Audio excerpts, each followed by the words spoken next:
2 base 5G smartphone under 10K budget আপোনাৰ যদি budget 10000 টকা হয় তো তেতিয়া হলে এই দুটা ফোনৰ আপুনি যিকোনো এটা ফোন পাৰচেজ কৰিব পাৰে নাম্বাৰ 2 পজিশনত আছে Poco M7 5G ফোনটো যত 6.88 ইঞ্চৰ HD+ 120 Hz ডিসপ্লে পাব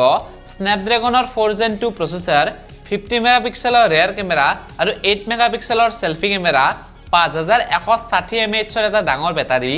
এই ফোনটোৰ বৰ্তমান প্ৰাইস 9299 টকা চলি আছে নাম্বাৰ 1 পজিশনত আছে আৰু যেটো সবচে বেষ্ট হয় 10000 টকা বাজেটত Motorola G35 5G ফোনটো যত 6.72 ইঞ্চৰ ফুল HD+ 120 Hz ডিসপ্লে পাব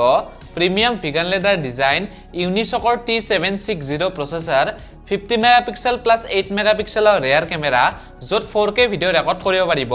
16 মেগাপিক্সেলৰ সেলফি কেমেৰা আৰু 5000 mAh এটা ডাঙৰ বেটাৰী লগতে ডিউল ষ্টিৰিও স্পিকাৰ পাব Dolby Atmosৰ লগত এই ফোনটোৰ প্ৰাইস বৰ্তমান 9999 টকা চলি আছে 10000 টকা বাজেটৰ ভিতৰত এই দুটা স্মাৰ্টফোনৰ যিকোনো এটা স্মাৰ্টফোন কিনিব পাৰে মোৰ হিচাপত Motorola স্মাৰ্টফোনটো বেছি ভাল হ'ব